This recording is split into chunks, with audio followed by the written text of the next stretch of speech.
Hey, it's your old pal Slim, and this is 70 Millimeter, a podcast for film lovers just like you. Every Monday, I chat about recently watched movies with my close friend and artist, Danny Haas. Spielberg's Duel opened in more theaters than this movie. And our spiritual advisor and movie insider, Proto. Now, you know what? I'm going to see enough Mads on the Letterboxd Twitter account that I don't even have to watch this trailer. I'm going to see it 600 times in the next 6 months. Our feature discussion later in the show closes out Movies About Movies Month, and it's Steven Spielberg's The Fabelmans. Is this the autobiographical movie we've been waiting decades for? Or is it a nice-looking, plotless future Oscar winner? Let's find out. Together.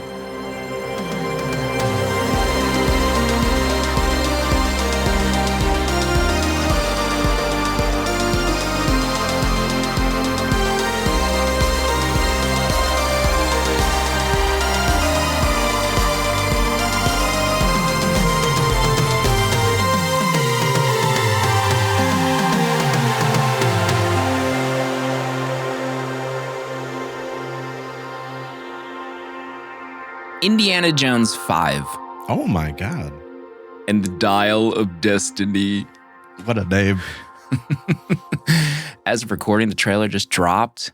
Fever pitch in the chat. It's official. The trailer is out. Not in 4K. It's only 1080p.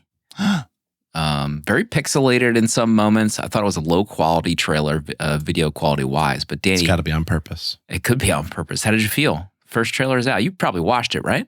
I watched it a few times on the computer, then I had to pull it up on my TV to watch it. And I'm very excited. I think it looks like a lot of fun.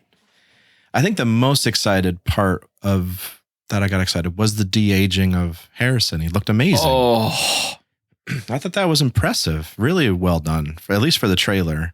We'll see when it's in full view, as they say on the big screen. But I had a good time. The music sucked. I will say that whatever they chose. you didn't like the little medley, no, Indiana Jones no. medley? I need the John Williams fanfare in my face. Just put it on my face. I actually didn't watch the trailer. Okay. I had no interest in watching the trailer. No. There you go. I mean, what am I going to see in this trailer?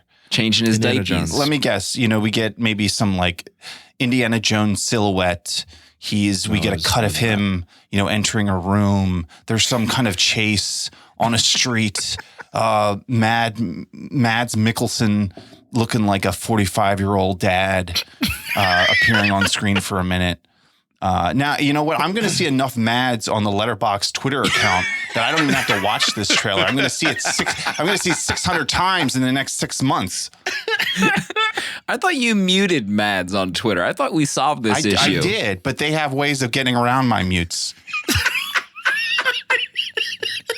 I don't like it. If you could only imagine the DMs Proto sends about Mads Mikkelsen on social media, you would die inside. Much like Proto dies when he sees a picture of Mads in his Twitter feed. How about you, Slim? What'd you think? I thought it was okay. I thought the de-aging stuff looked insane. Yeah. Of course, it was also only for maybe 1/20th of a second on screen. It could have been a still image for all I know. But Mangold said that it was like, allegedly the de-aging scene is like a flashback that ties into the storyline and it opens the movie. There was one scene, if we can all be honest with each other, there was one scene that looked like it should not have been in the trailer. It's when Indiana Jones is on a horse. And the horse like jumps up and kind of like Indiana is forced to like kind of like readjust.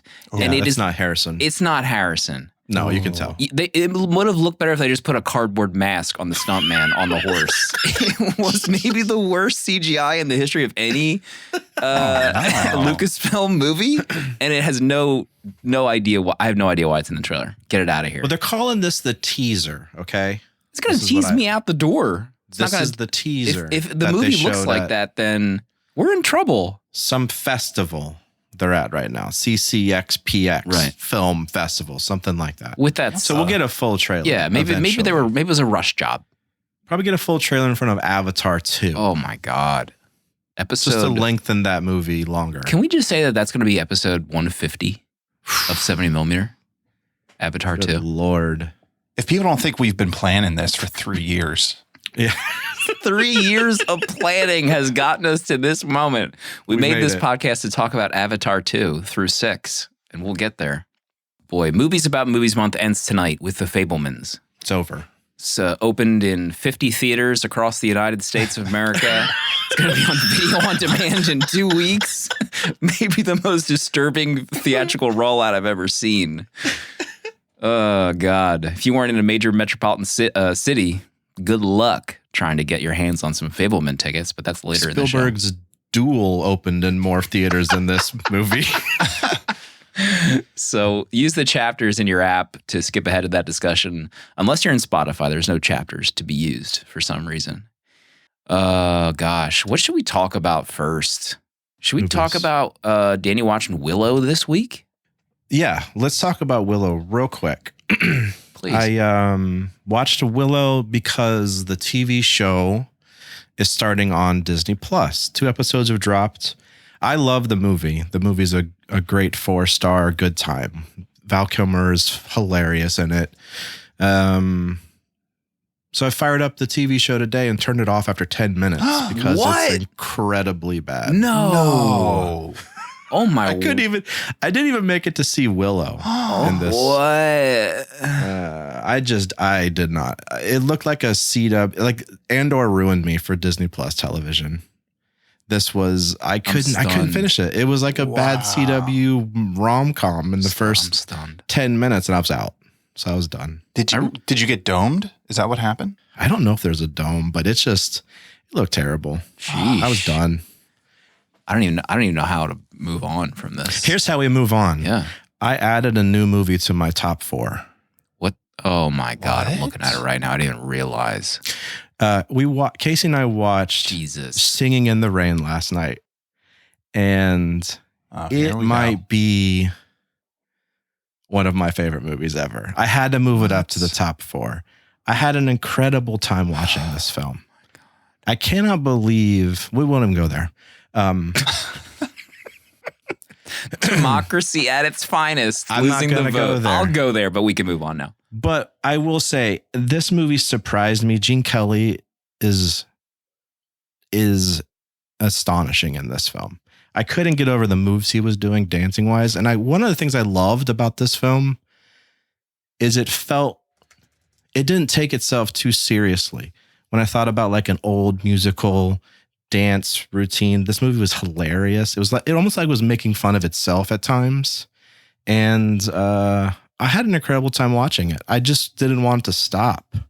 Gene Kelly, call me. Yeah, seriously. This picture of Gene Kelly and his profile picture on Letterboxd, are you kidding me? That's what it looks like the whole movie. It's like He a Greek breaks the god. fourth wall in this movie. Like there's something about it that was... My Casey just said, Gene, call us. Yeah, I was in love with this film. I was just blown away by it. The sets, Yeah. the dance numbers, the comedy, the acting, about the filming of these movies, and I had a great time, incredible time. I had a mental image of Casey in bed reading someone's Letterboxd review to both you and Gene Kelly. In bed. Casey was watching me watch the movie. That's what it was.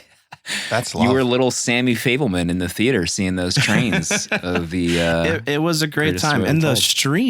stream on HBO Max is so good for this film. It's a very Incredible clean quality. It's a clean transfer, probably no matter what version Yeah. you get.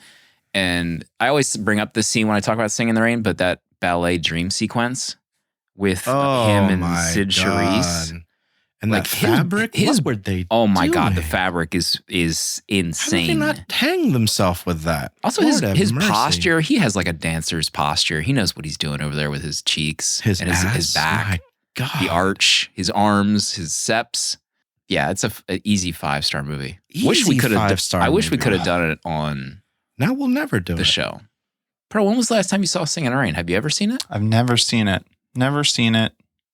Somehow I've avoided it. But the patrons didn't want it. The patrons wanted Once Upon a Time in Hollywood. Yeah. We had a great time doing that movie. We did have a great time. We had a fantastic time. I will say that the 4K box set collector's edition on Amazon for $70, there's a lot of goodies in there. Did you see that? For what? Singing in the Rain? Singing in the Rain. I didn't look. Casey, go on. Can you mute? Smack my phone out of my hands real quick, and then come back in 5 minutes. I mean, there's some like really like movie theater almost like postcards in there. Ooh, the lobby cards? Yeah. There's a there's a hardcover book included too. Oh. So what could have been, maybe one day in the future, who knows? But rest in peace, Willow, the television series. Hannah brings up Moses Supposes, that dance sequence with him and his writing partner or whatever. Mm-hmm. What an incredible tap routine. I don't think I've ever said that out loud in my life. Can you imagine doing those routines like my body would snap in half. 30 times to get it right? They're all pretty much just like one takes. It's nuts. Maybe another 5-star movie, Conan the Barbarian, Proto watched. Oh, let's talk about it. This week. Yeah, I did get to it. A week or so ago, well, maybe it was a month ago at this point, our dear producer Dale mentioned, we were talking about movies. He mentioned Conan the Barbarian. And, Dale's, he never steers me wrong. Right. No, he would never. And I remember, he was raving about Beastmaster, and I watched that. That was a 4-star movie, great time. And this felt like a similar vein, Conan the Barbarian. It's from the 80s, like a campy fantasy movie. So I was like, all right. And I looked online, and you can get the set of Conan the Barbarian and Conan the Conqueror, the sequel, for like $11, the Blu-ray. Jeez. I mean, how can you not? So I just pulled the trigger right there and then. Trigger it. So I watched that this week, and this is a pretty bad movie, in my opinion. I think in my memory, it's the worst Arnold performance that I've seen of his. Oh my God. He is just, he's just Nolan on the scenery in this. He's, his line delivery is from the pit of hell. But I can say it has his best use of grunting, the Arnold grunt. There's a scene like his first like fight scene. He grunts from like, I'm not kidding. It's like 3 minutes straight. It's pretty incredible. But the most terrible thing about this movie is just so boring. God. I actually started it once and like got a half hour in and then like stepped away for a couple weeks. And I came back and I was like, I couldn't remember how far I couldn't remember how much I had watched. So I just started it over thinking it was like 15 minutes, but I watched like almost like 45 minutes of it. So I'm like, it was a rough viewing. There's some great sex scenes though. I mean, some great, flesh on flesh action. I was impressed by Arnold's performance in those scenes for sure. And there's some great wig work, fantastic wig work in this. It looks like someone, cut off the head of a mop and then just like stuck it on people's heads with a piece of ribbon. So there's that. But yeah, I gave it 2 stars. It was a disappointment. This comment thread, and I just posted it in chat. KK putting this one hurts, and then you replied, "You were in pain, but imagine me watching Conan." I was cracking up at my desk reading that little conversation. I do want to say hello to James, who became our latest intern today, in fact, on our Patreon. He got access to uncut episodes, the VHS Village Discord, where you can listen along live. And the interns get access to Proto's audio dispatches. Proto produces his own audio series just for interns. I think we might be close to the next episode of the Proto audio dispatch. I'll tell you what, if I didn't get sick for a whole week, that episode would be out now. Oh, man. But I can tell you right now that we are so close to episode 3 coming out. It is right around the corner. We might have also just solidified a date for our next audio commentary episode. I did kind of secretly rebrand our watch-alongs to audio commentaries just because I like the way that sounds. It's better. So we have made a decision on what our next audio commentary is. It's time to end this once and for all, and maybe interns understanding what that means. So we're so close. That's all we can say right now. Can taste it. We can taste the closeness right now. Oh. We mentioned it in the Andor episode, which we dropped, Shock Drop Andor episode the other day. But Danny launched a Kickstarter for some Universal Monster character pins on Kickstarter. And I think we're like $100 away from unlocking the first secret pin. Is that true? Oh, maybe. Yeah. I haven't looked. I just looked like an hour ago. Whew, secret pins. Can you give us a hint? There. Is it Indiana Jones? No. I should just. Yeah. Have you ever done an Indy pin? I did Indiana Jones and Carbonite as a pin once, which was great. Speaking of which, maybe top 3 art you've done for this show is the Empire Strikes Back art. You still love that one. Yeah, I don't know what it is about the design of that artwork, but just tops in my book. Every week we give out a free year of Letterboxd Pro, gets rid of ads, access to some year-end stats, and see where your movies are streaming, get notified when they, if they're on your watch list and they hit that service. Justin Bauer tweeted, "Great episode, need the art of the Once Upon a Time in Hollywood." So you just won a free year of Letterboxd Pro. Congratulations. It's there. For all to enjoy. Unreal art. Do I want to talk about any movies? We're running late here. Please. I saw The Whale. Oh. Brendan Fraser. The Return. Be careful. Tread lightly. The king is returned. The king is back. I love Brendan Fraser. Brendan Fraser is fantastic in it. I wish him the best. I went to the Bourse Theater in Philadelphia. It was a press screening. That sounds like a fancy theater. It's a nice theater. But this is the last time I was at this theater was for Men. Remember that movie?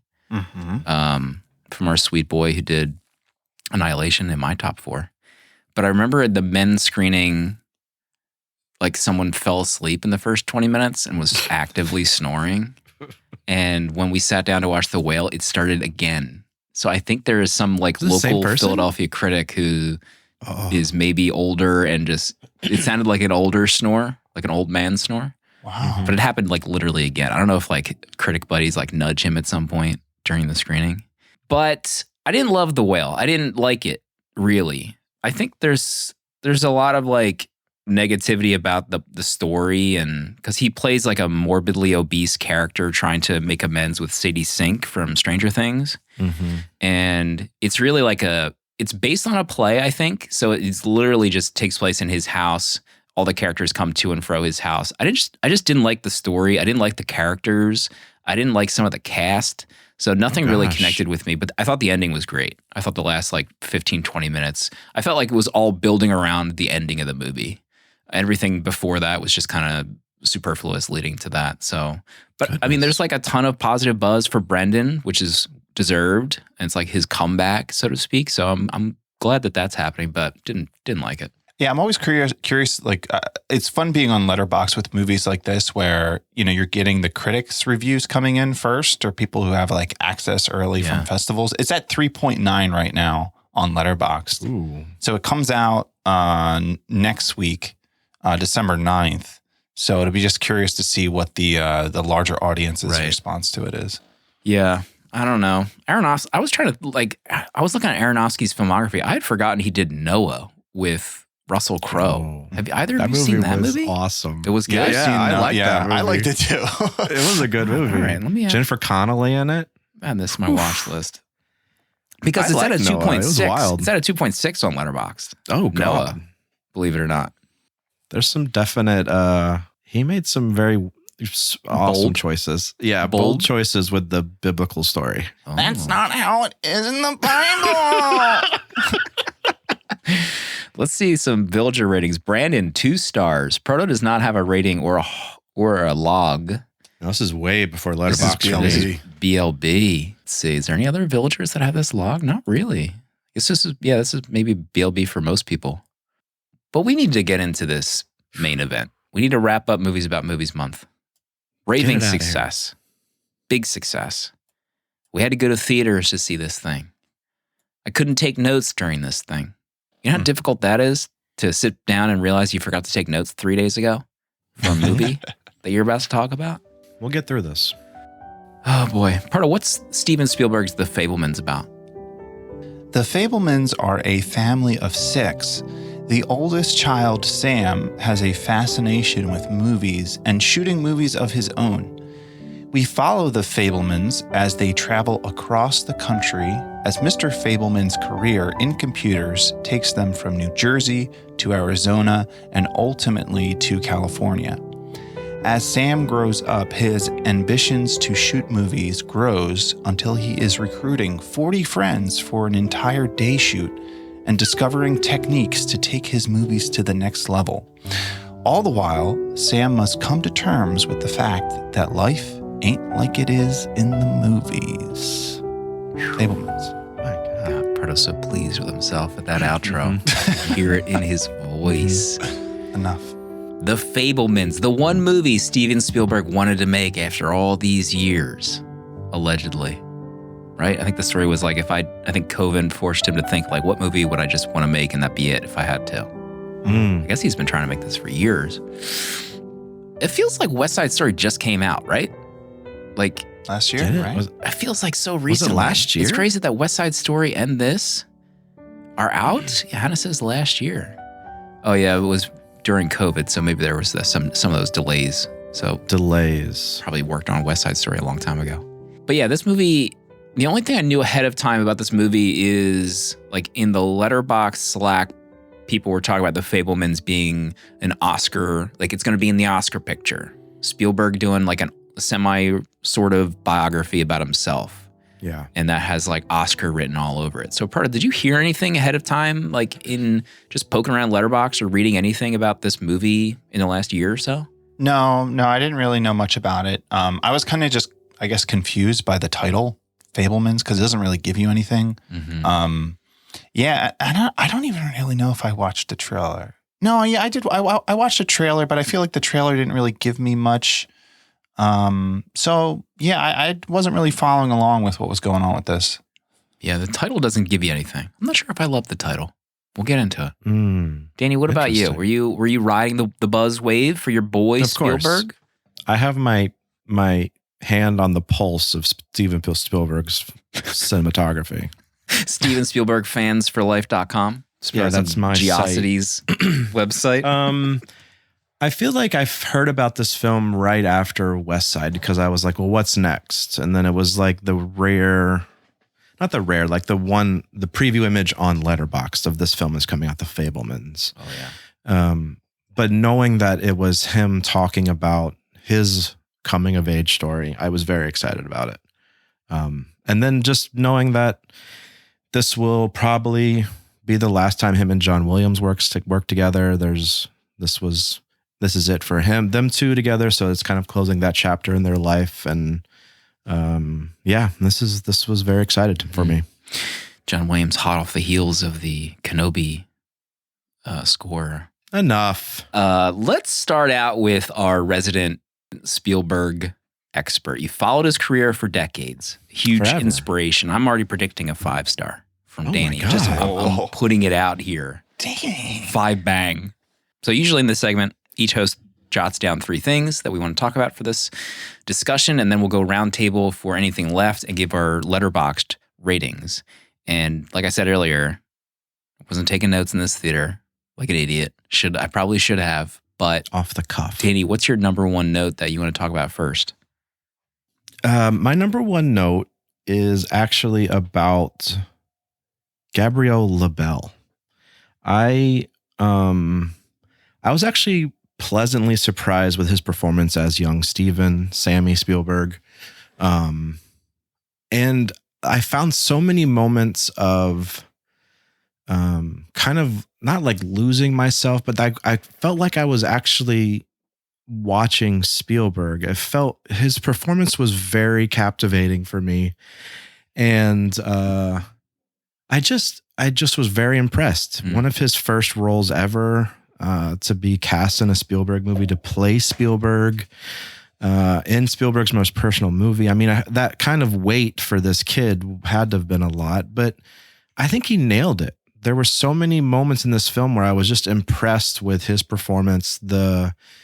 Him falling in love with filming the war movie with his buddies, even like the prom stuff and the skip day. And there's just something about his performance where I thought I really felt like I was watching Spielberg. Like he felt like he embodied it quite well. And for me, I felt like he was the standout for this. What if it was Timothée Chalamet? Okay. Sorry. I'm just having fun tonight. You have no notes, so you have to keep riffing. This is me killing time. No, I thought he was very good. And I looked at his filmography. The last thing, there's only like 3 things, but one of them is The Predator, believe it or not, which, again, I don't have to get into. But yeah, I thought he was well cast. At first, I felt like I couldn't see the character throughout the entire like ensemble cast. And then I was like, well, who is this guy? Why didn't they cast him more of a name? But as the movie progressed, I thought he's a great fit as Sammy Fabelman, Stevie Spielberg. Pro, what did you think? I felt like he looked the part really well. I actually thought the younger actor who played when he was a young kid, there were some moments where I was like, is this like CGI like on his face to look like Steven Spielberg? Because he looked a lot like him to me. Yeah. I would say I don't think I really loved the performance though in general, who played Sam. But I feel like that's maybe like a larger issue I have just with like the story itself, and the actors in general in the parts, but we can get into that. I actually have no idea what young Steven Spielberg likes. I think the youngest one was an amazing actor, the little kid. Like when they first take little Sammy Stevie to the theater, and he's like looking at the theater. He's got like his eyes are glued. His life is opened up to this kind of new thing. And then also when that kid shows Mitzi the movie he made, and he's like sitting next to her, he's got like the film on his hand, the projection on his hand, and then the wall. I thought that was really well done stuff. I mean, kid actors, it's hard to get them to not look like kid actors. I thought he did pretty well. Yeah, for sure. But let's get into some of what Proto was teasing out, perhaps, with that. Or unless you have a different number one that you want to start with, Proto. Well, let's start with the good, I guess. My first point is I love anything where they're showing someone working with film. The scenes where Sam is in his room editing the different movies together, I could watch an hour of just that, of someone like the sound of the reel spinning, of him putting the tape into the machine and cutting it, taping it to the table, all of that stuff. I just love. It reminds me of recently watching Blowout, which has like also amazing scenes with someone editing film. So I just love those parts. I felt like the part that when he is realizing about the relationship between his mother and Seth Rogen's character, Benny.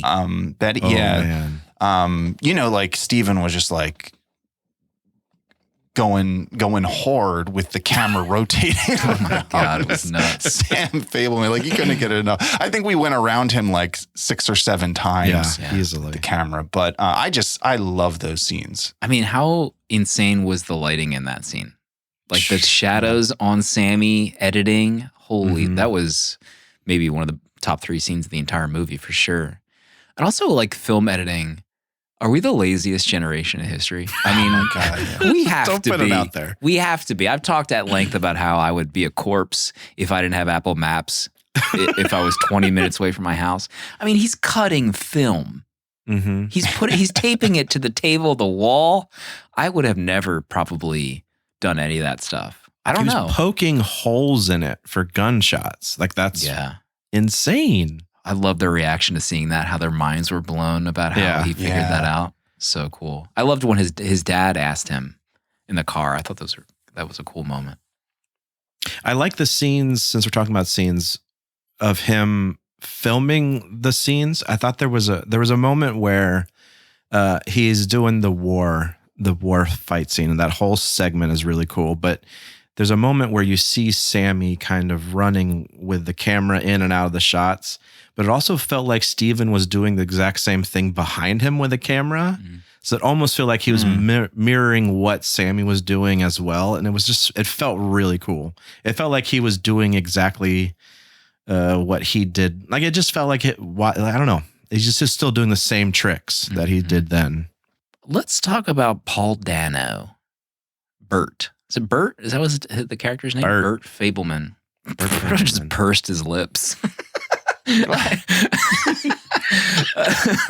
was like, why? I actually really loved Paul Dano in this movie. I was listening to the Austin Danger podcast earlier. Oh. Mackenzie was taking a steamer on the movie, and there was a comment about how people that are like deeply ingrained with Steven Spielberg appreciate the movie, and maybe if you're just more of like a fan, you might not care really about the movie that much. And I thought that was an interesting perspective. But Paul Dano, I just loved his character.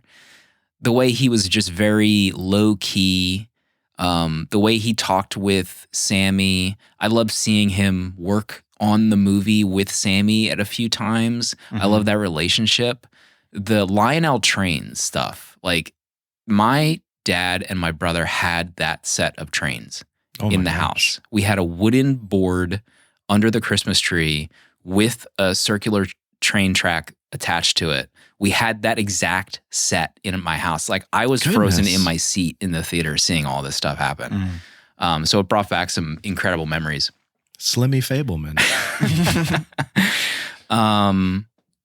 So seeing Paul's character through this journey, seeing his relationship with Mitzi as that relationship disintegrated, and then moreover seeing Bert get the letter towards the end of the movie, where Mitzi sends them the photos, and his acting in that scene, that was the best scene of the movie for me. Like you don't even see what he's looking at. He looks at his hand. He like puts his hand down in the kitchen, and that's like he's finally like realizing it's over. But he's also forced to encounter the images of like what he's only had in his head, really, probably for years, of Mitzi and Benny. And I just thought it was incredible acting in that moment. So I loved Paul Dano in this, to be honest. I don't know that I loved Paul in this. And it's it's because I'm inside my head too much.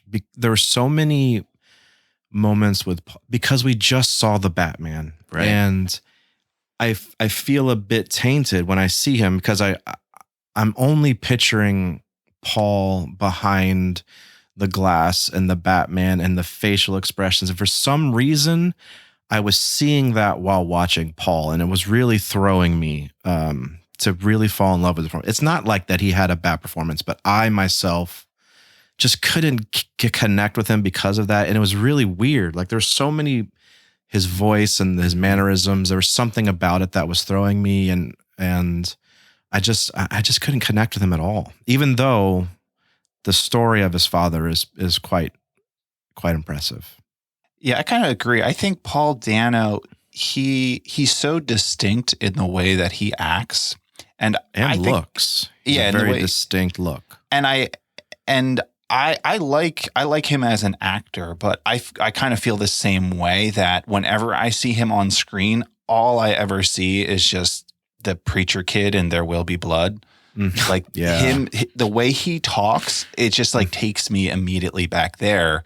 So I'm watching this guy as his dad, but I'm like hearing just the way he delivers his lines and the cadence of his speech, that it's not like different enough to break me out of that. But the the depiction of just like his parents and the support they gave their kid and like their kids and the way they talked. I mean, are these like the best parents on like in film? Like, I don't know. It's just like it's I don't know. It's inspiring to see someone give their kids like that much support. Now, of course, like his dad gave him like the pushback of like, this is just a hobby. You'll grow out of this, blah, blah, blah. But like in the midst of it, they were very supportive. And I was very just fascinated by the relationship they had with their kids. Yeah. That scene too, where Bert is pretty much asking / demanding Sammy to make make the movie of their camping trip.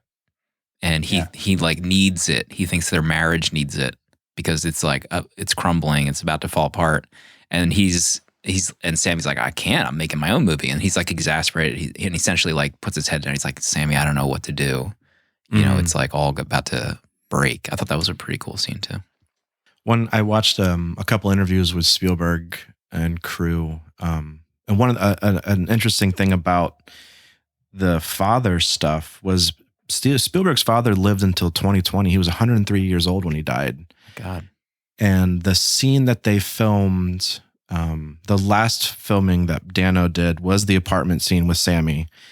And that was on the 1-year anniversary of his father's death, was the last scene that Paul Dano filmed, which just gave me the chills when Spielberg said it. Holy moly. Danny, what's your number 2? Number 2 we have to talk about Michelle Williams. And I don't know if I loved this performance as much as people are in love with it. I felt like so much of it took me out of it. Like it almost felt a little too like over the top. Like I don't know Spielberg's mother if this is spot on, but her performance just felt kind of a lot. And I don't know what it was about it, but there was something about it that I just wasn't enjoying it. And I keep seeing like Oscar buzz for this and supporting actress Oscar. It was really weird for me. And I don't think it was bad. Just like Paul Dano, I don't think Paul Dano's was bad at all. And I don't think her performance was bad. There's just something just so much about it, so much over the topness to it. And maybe it was also the haircut was throwing me so much. There was a lot to her look too. And it was just, it was just hard. It was hard to connect with it. Yeah, I agree. I felt like I never like, I never had a sure footing of what was trying to be conveyed in this, primarily from Michelle Williams' performance, but then other scenes as well, especially with her and Bert and I can't remember the Seth Rogen character, whatever his name was. Benny, those three. There would be like some scenes where it almost looked like they were performing, like they weren't sincere or something, as if they were like putting on an act for the family members or something.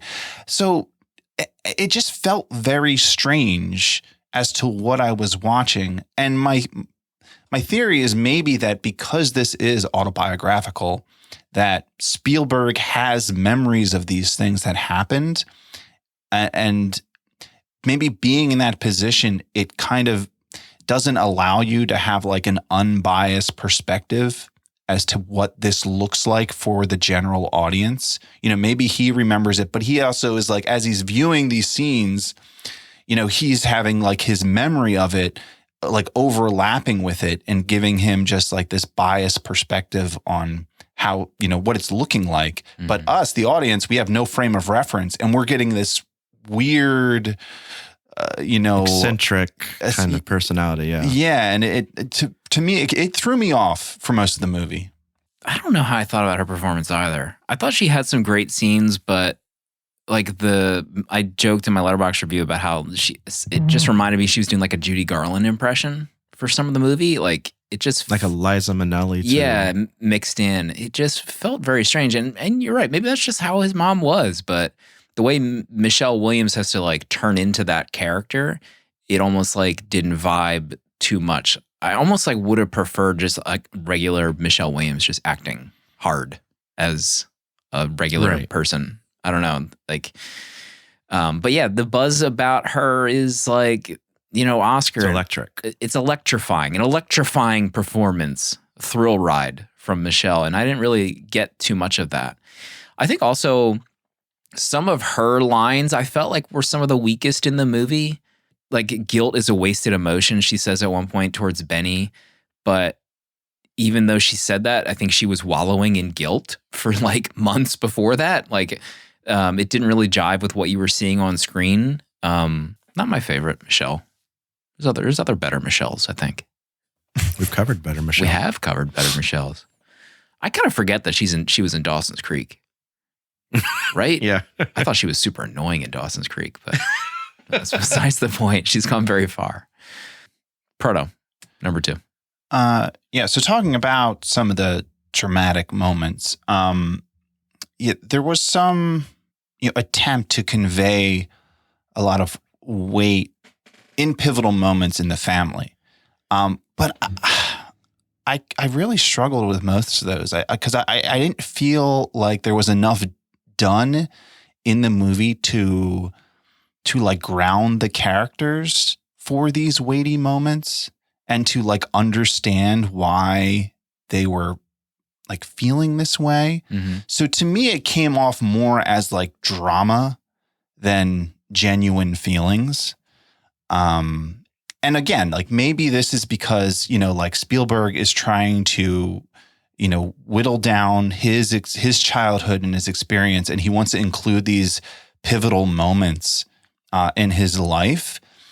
But they felt kind of like, it didn't feel like the story had like a continuous thread for them throughout. They kind of felt like it was almost like cherry picked. Right. So when I was in those moments, it just felt like it wasn't earned to me. And that scene where like he sits his mom down in like the closet to watch this video, I was just like, honestly, like rolling my eyes. Like I thought it was really bad. Is Spielberg finished? like, of course, a moment like that, it can be like you're seeing your parent cheat on, your other parent. Like that is a serious thing that could be, destroy somebody and be very, a profound thing that happens. But it didn't I didn't feel that for this kid based on what happened before.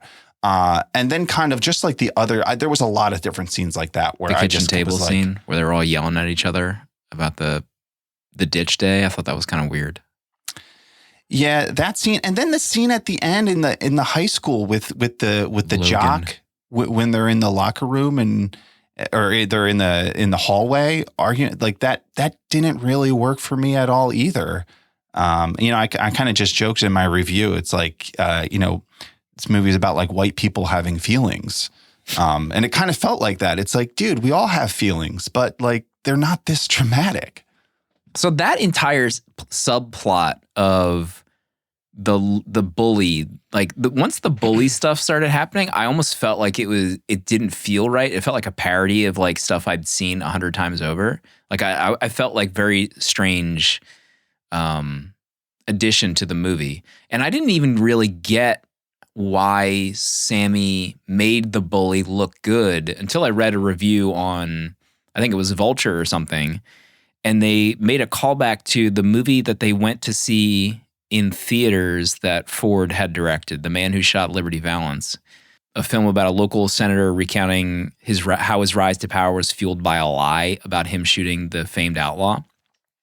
And when given the chance to print the truth, the newspaper editor instead prints the legend, the fable. And you see that with Sammy doing that, because you could say that he and Ford felt like the fable, the legend is more important than the reality to people to see it. And you can kind of see that, and when they're showing that video, like the school is like, exuberant at what they're seeing. They're excited that this like godlike character succeeds, and then it blows up because that guy is having like a bunch of personal problems. He doesn't see himself like that. So I didn't understand it, to be honest, when I first saw it until I read that outline. Danny, what about you?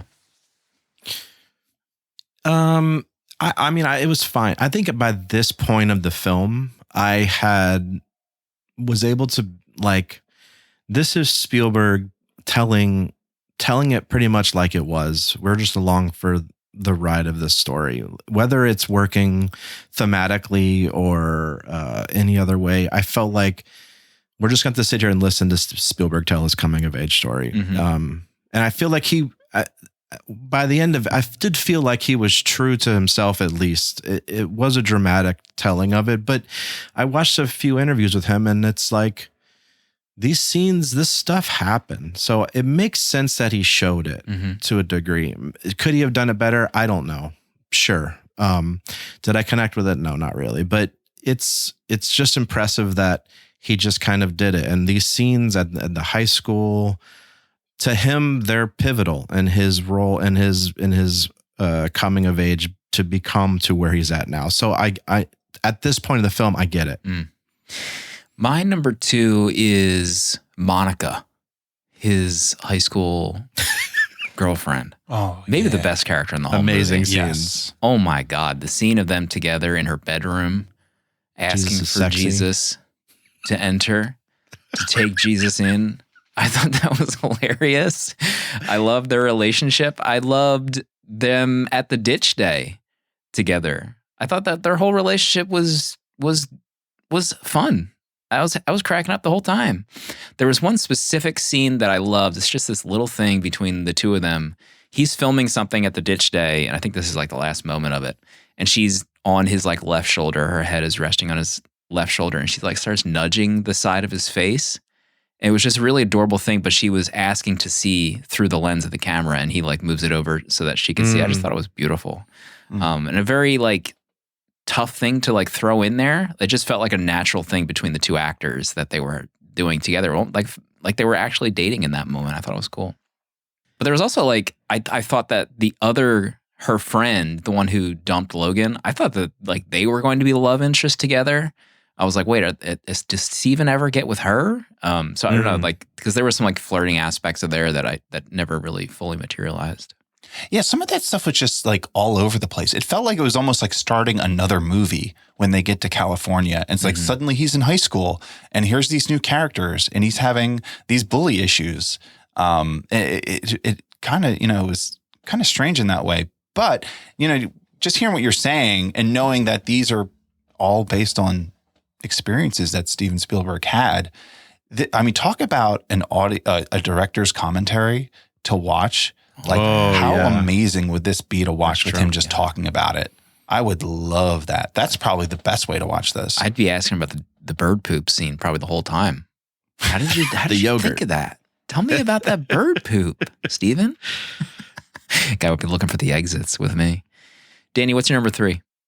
Number 3 is, I think, the best performance in the well, not the best performance. I already said I liked Gabrielle, but Judd Hirsch's scene, the crazy uncle that comes into town, and he basically has, that moment with Sammy in his bedroom, and how it's just him having to be a director, or it's going to tear him apart. I really love that scene. I thought Judd gave an amazing performance. And this is another moment where I had to look it up. And Steven had this crazy uncle who worked for the Ringling and Barnum and Bailey circus. And he's only ever seen him like twice in his life. And he had this conversation. It's insane to me, these moments that he had. And I thought Judd knocked it out of the park. Oscar. Judd Hirsch. Supporting Oscar buzz for him. Yeah, it was a fun scene. When he ripped his shirt. Yeah. And then Sammy ripped his like his shirt pocket.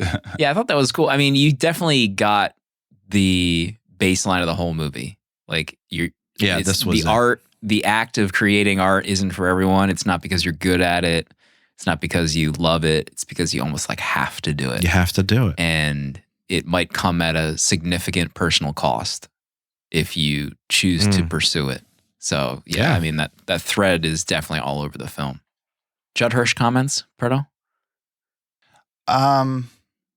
He's Googling who Judd Hirsch is. No, yeah. Hold on. Googling Fabelmans wiki plot outline.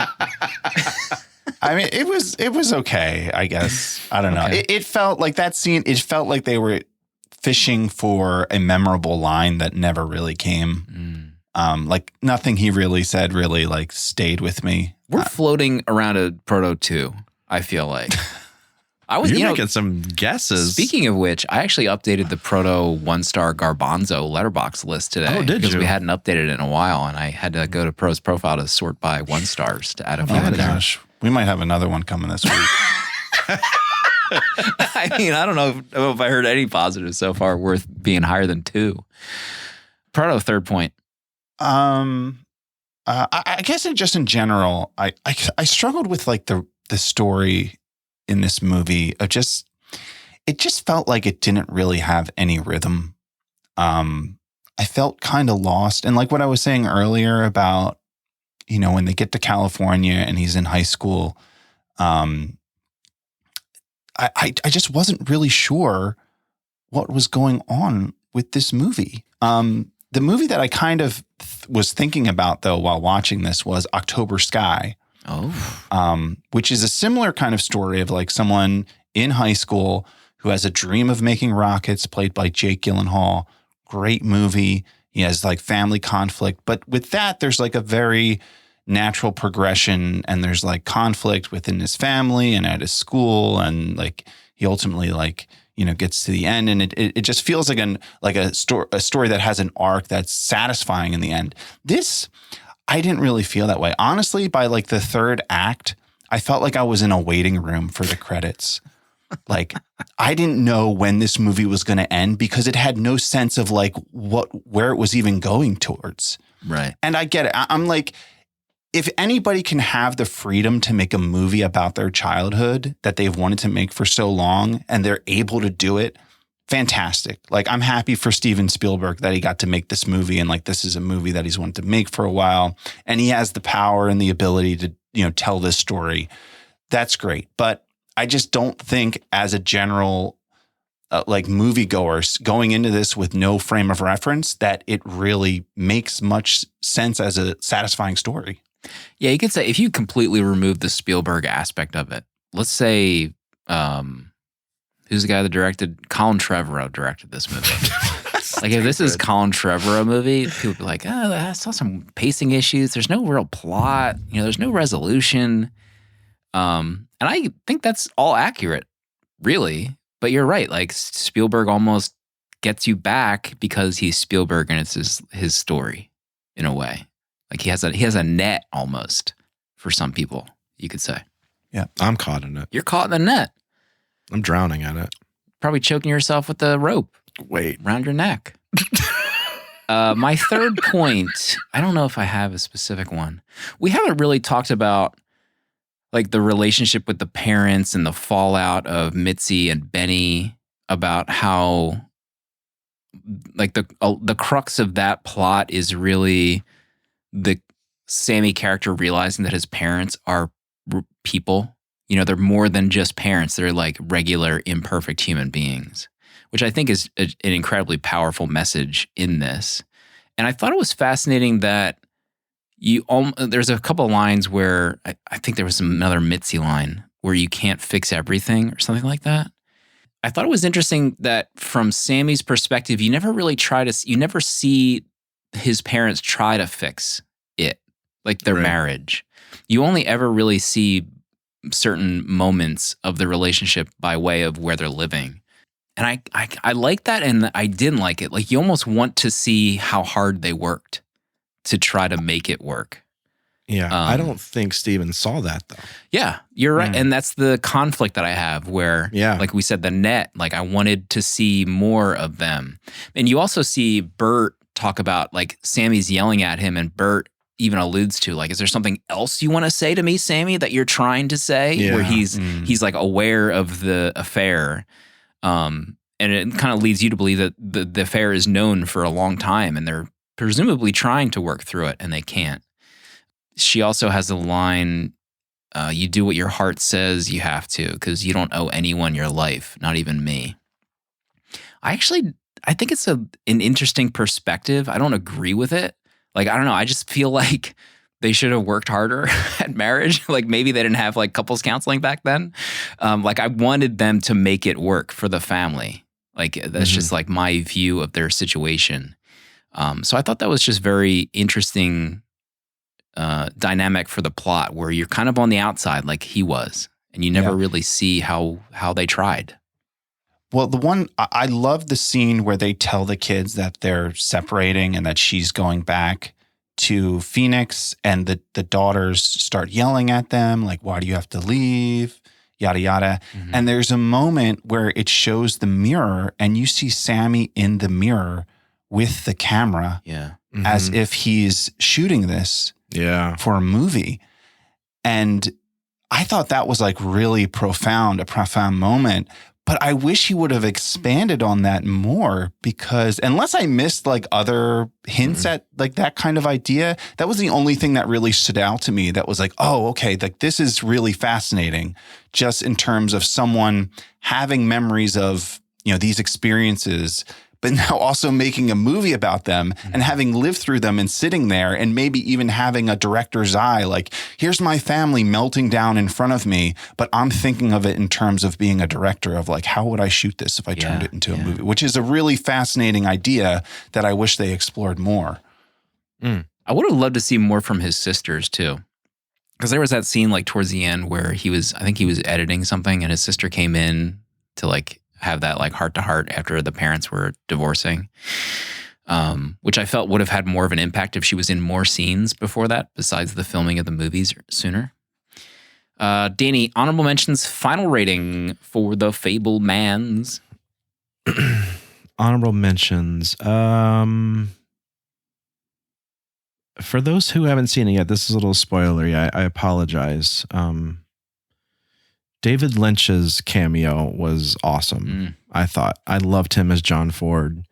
And when I left this, when this film was done, I was like, I have to know more. What was real? What was fake in this? Did she really buy a monkey? Yes, she did.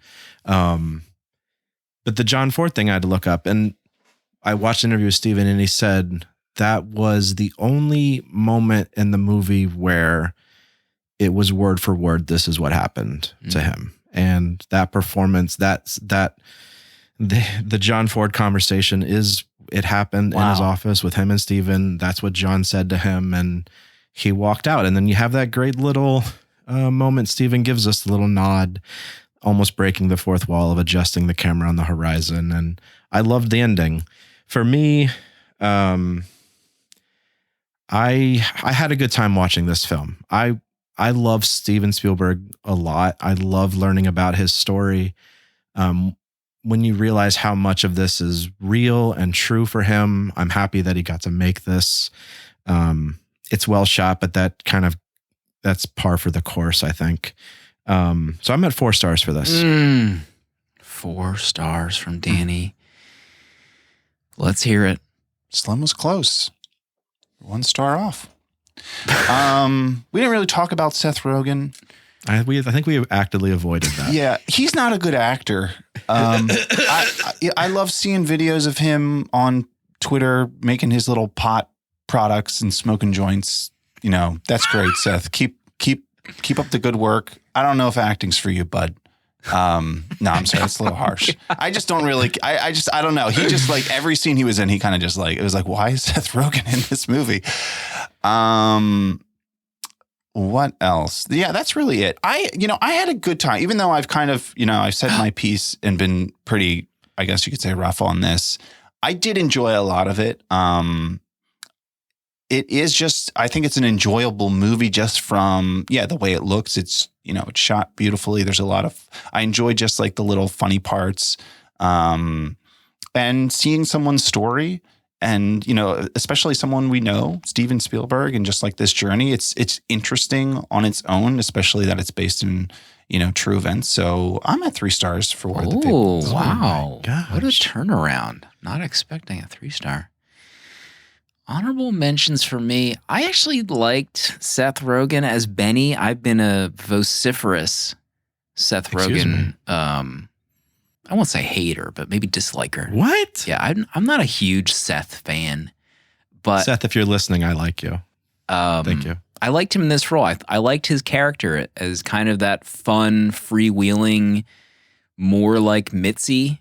So you can kind of almost see where he is, I'm going to say more of a match, but you could see Benny as being an outlet for her where she felt stifled as a housewife, mother character who is like more like Sammy, the creator, the artist. What else? Steven Spielberg, when like West Side Story and this, like he's making some of his best looking movies now in 2022. Like there are so many directors that make movies for decades, and the quality of those movies is not great. Like Francis Ford Coppola has made later movies. I'm not saying everything Steven Spielberg has made is amazing, but the quality of like Coppola's like last few, and he's got this Megapolis happening. Is that going to be any good? Like Dracula. That came out like 30 years ago. But I just am wowed by Steven Spielberg visually. Like the lighting, the hairspray scene that you referenced in your review in the car. Oh my gosh. I knew right away when he was doing that hairspray. He was giving himself some fog to shine a light through. But I just think it's, and maybe this, who knows what his next few movies will look like. This could be like the apex of what he's been working towards for so many years. I loved the dynamic of Sammy uncovering that his parents are real people. I liked seeing the marriage from their perspective of him. I loved Bert. Bert, I was about to, like, during the movie, I was like, man, how much money is Bert making? His houses are incredible. But then back then, that's like a $2,000 house, probably. That's like 1 month's pay, these homes. We're the laziest generation, but we're also the most screwed generation. The boomers screwed it for us. You know how much a house costs these days, people? Mortgages? Cripes. Rent? We got screwed. Sick. But I loved his little mini apartment that he moved into with Sammy. Very well designed. Got great feng shui. So I had a great time watching it. I visually, it wowed me. There are definitely some actors and scenes that wowed me, specifically Bert opening the mail. I also wondered when he gave him that letter. I tried to remember as I was watching it, did Bert pull that letter from like a cabinet somewhere? Was he holding on to that letter for the moment where he gave up on school, or did that actually come in the mail that day? I couldn't quite tell. I understand. I don't remember. Because he was still kind of hell-bent on him going to school, and then finally he's like, all right, that's it. It's over. You can do whatever you want. So I'm at 4 stars for the Fabelmans. Oh my gosh. Yeah. Okay. Yeah. There it is. Yeah. And there's some chatter in Discord about, should I lower my rating? Did I do something wrong watching this and loving this? It's your experience is your experience. You never have to worry about that. Love your movies. One other thing I've meant to mention in my findings out, I wanted to see if these films still existed, like his 8mm films, etc. And he talks about how he has all of his home videos still, and he showed, I forget his name, the set director, to be able to make this home look exactly like his childhood home. Jeez. And Steven said it was surreal walking in. And then he talks about his war movie, and it still exists. And he said he showed it to the cast when he was filming Saving Private Ryan to show what he was doing before they were doing the beaches scenes, which is wild that he still has them. I wish there was a way to see them. It's but a personal collection. Yeah. Film lasts forever. Allegedly. Movies About Movies month is over. We did it. We're done. We made it through. We're stronger than ever before. No one can stop us. Oak. We are like Oak, this podcast. I think there might be a VM that I'm going to play. If you want to send us one. There's a couple. Couple of VMs. Don't miss. Or at least a letter. There's at least a letter and a VM, I think I saw. So if you want to send us one, you can use the links on 70mmpod.com.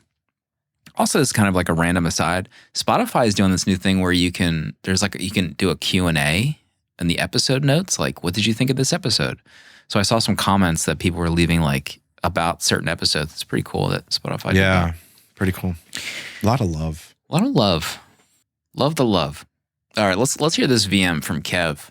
Hey guys, Kev here. I know it's been a minute, but I just wanted to call in because you guys are doing a very special episode this week. Steven Spielberg's new movie, The Fabelmans.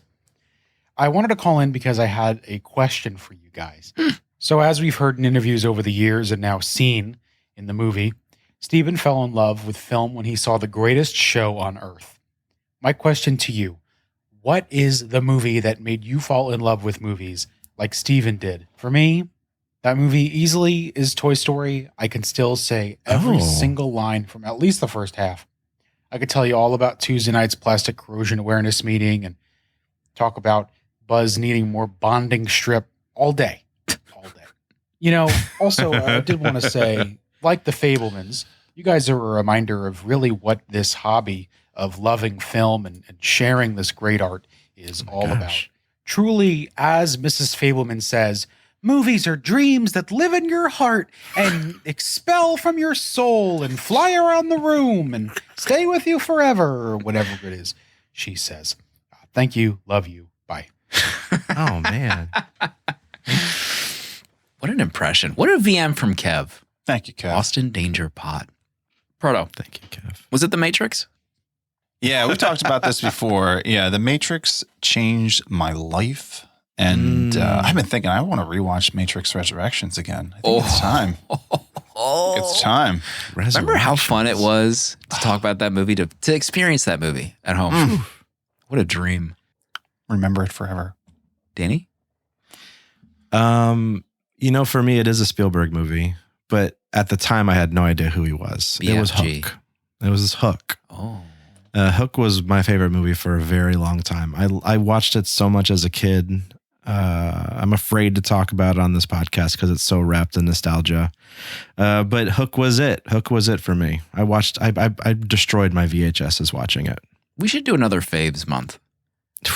I would probably pick Hook. Yeah. Seriously. Is it time to... Robin Williams is magical in that film. Is it time to cover Vanilla Sky starring Tom Cruise? Is it time? Oh my gosh. Proto, what would you choose? What would be in the running for a Faves month, volume 2? Matrix Revolutions. Redux. I would love to do The Long Goodbye at some point. Oh. That's up there. Oh, yeah, that's a good choice. What if? What the frig if? 2023 is going to be our year. We got an email in. No, did you say yours? Oh, God, no, I didn't. you do this. You do this all the time. It's sick. Trying to weasel out of it again. I'm trying to think. Petite maman. I'm trying to think of like when I discovered one of my fave movies, and the time frame I always come back to is when I first bought my own DVD player, and it was like the first movies that I bought. 300. 13th Warrior. No, 300. Oh my God. I remember the first 2 DVDs that I bought were Contact and Austin Powers. Oh my God. But before that, I don't think it like created a love of film. Like I love movies. Like I would watch the Star Wars trilogy, like Jedi and Empire. Never the first one. I did not like watching the first one. Interesting. I thought the first one was the worst one. Dud. Interesting. But I haven't watched it in many years. But yeah, the Contact, and I grew up in a movie household. That's what's interesting. Like my dad was a movie buff, and he was watching movies all the time, getting his fix. He used to call it. So jealous. He had VHS tapes all over the place. He had blank VHS tapes all over the place. Taping movies off of TCM. He'd be like taping over movies. He'd have to like put on another label on those tapes. So eventually that did rub off on me, but I had to find my own way because his movies were not my movies. He was watching the Ford movies. He was watching The Searchers. The He's John watching Waynes. The Quiet Man. And I have some of those VHS tapes on my desk that were his. So many of these I want to go through because I still have like, you can see the tapes, the labels that he wrote on there of like his movies that he would tape off of Turner Classic Movies. So it was always a part of my life, but I had to make my own way. And it wasn't until later that I had an appreciation for those movies. You know, he has like these DVDs of like all these Westerns, Roy Roger Westerns. Like those were a big genre for him. He loved watching those. All right. You still haven't picked a movie. After all that. I mean, it's probably it might be Contact. Contact might be perfect. He just wants me to say it so he can move on. I don't know. That's a tough question. I don't have a specific answer. Sometimes that's life. You know, you can't fix everything. Subject line: a train crash of emotions from Nolan. 300. What year did that even come out? I feel like that was fairly recently. That's one of the first DVDs everyone had. The red box HD movies. HD DVD. Oh my God. You got it free HD with your DVD. Blu-ray players. I did have an HD DVD player for my Xbox. Oh, that's MI3 I bought. The Adventures of Robin Hood. Oh my. My dad's favorite movie. I played that for him and it blew his mind in HD DVD. Oh, really? Nice. Yeah. Nolan. Hey guys, I'm writing this week because, like many other middle-class white boys across America, the Fabelmans touched my heart. Throughout my life, I've gone through an important journey. The journey started with Spielberg being my favorite director of all time. Mm-hmm. Then, for quite a long time, I became too cool for the guy. This was until this year when I finally decided to be true to myself and admit, once and for all, that he is the greatest of all time. Preach. Wow. Now, I sit today in the parking garage after watching this beauty of a film, and I can't get that last shot out of my head. Yeah, we didn't even talk about the last shot. Very cool. I did, moment. but that's okay. This movie was a memory, a cheesy and over-sentimental memory, but an authentic one nonetheless. The warm and soft look and the passionate dialogue left me in a trance for the entirety of this film's runtime. I would let Paul Dano and Michelle Williams adopt me. Oh, God. I also cannot go without mentioning Chloe East as Monica, thank you, who stole every scene she was in. This movie really clicked on all cylinders for me. I could ramble on about my favorite parts forever. It all comes down to the fact that there are people who love to watch movies, and then there are people that love movies. Quote. That's right. I still don't know what this means, but I think it applies here. Love, Nolan. Well done, Nolan. I wonder if we just found out who left that iTunes review. Oh, boy. Yeah, I mean, this comes out. So for people that haven't watched it, it's going to be like purchasable in like literally less than 2 weeks. In America. In America. Yeah, thank you. Get your VPNs fired up. If you got a VPN, listen, VPNs are cheap. You know, $3 a month. If you Get need a free trial to watch this movie. Free VPN trial. I don't even know if those things exist, but what if? I think that's it. God, long ep. We haven't had one of these long eps in a while. A lot to talk about. Stephen does this to us. So Movies About Movies month is over. We had already talked about doing Avatar 2 when that came out. It'll be our 150th ep, so I think it's like a week after release, so we're not going to rush into it. I'm going to let the chips fall as they may. And there's something about that Jim Cameron, you know? Something about him. So I don't know if we're going to have like an official theme necessarily, but it's more of like an event month, you know, Avatar. We're going to do Avatar 1 before that, obviously, to get ourselves prepared. How many people are thinking about Fern Gully right now when I say that out loud? They're getting their Fern Gully emails drafted. They're screaming typed up, Proto. There we go. Fern Gully. Anna in chat. So we looked at the Cameron filmography and we thought it might be fun to do one of his big ones next week.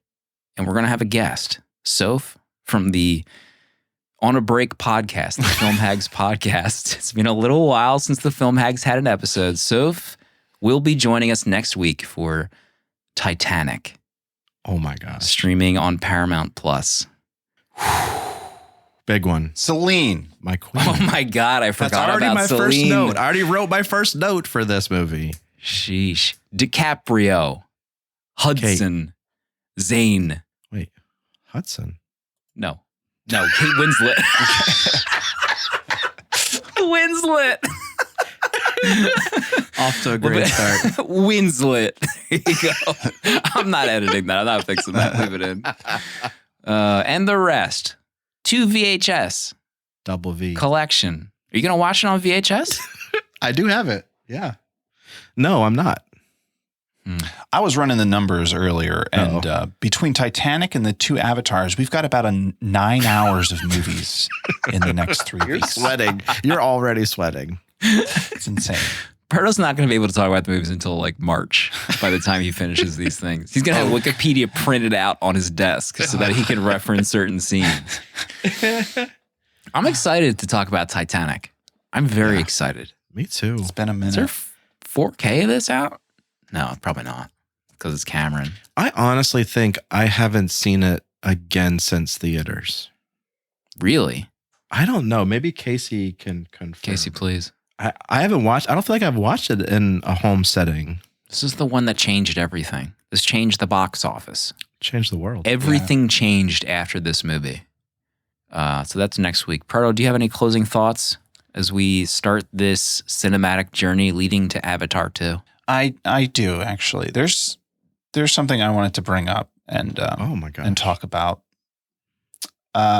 There's something that's gone on in the Discord for a couple weeks now, and I thought it'd be important just to bring it to the main show and get it out in the open. But I would just like to take a moment to speak about the freedom of feet movement. A member of our community has recently come forward in support of the freedom of foot. And if you are unaware of what that is, a footsie believes that anyone who likes to may express their feet within a theater in any way that has proven to be respectful in the company of others. This member enjoys their feet in socks at the theater, just enjoying a movie. Along with them, another member has joined them in their freedom. This person, they do not remove their shoes at the theater. They simply wish to be seen supporting the freedom to do this. I am this member.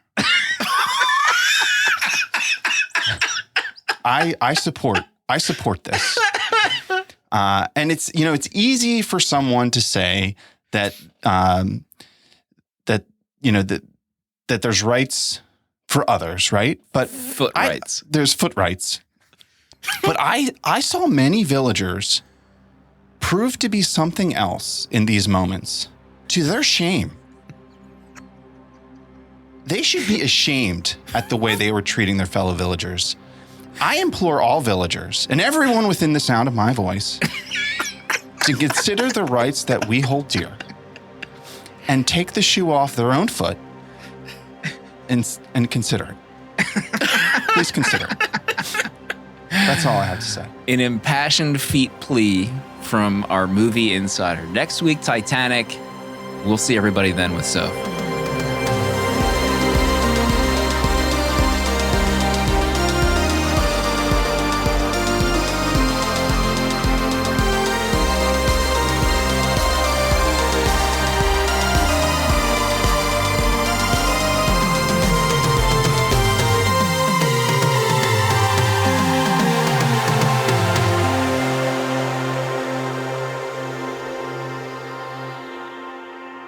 $70mm is a tape deck production featuring original artwork provided by Danny Haas. Spiritual guidance and V'ger, the robot who loves movies, provided by Pertalexis. Producer at large, Dale_A. Transcripts provided by Sophie Shin and music composed by Cinematric. Prints and other merch are available on 70mmpod.com. This episode was mixed, edited, and produced by me, Slim. Support our Patreon for access to our VHS Village Discord to talk movies with new friends, access to our exclusive episodes in the 70mm vault, discounts on merch, uncut episodes, and a physical membership card mailed to you. To check out other Tape Deck podcasts, find the link in the episode notes. And if you'd like to support our friends at Letterboxd and upgrade to Pro or Patron status, you can do so with a 20% off discount using the links on 70mmpod.com. Goodbye. This is a Tape Deck podcast.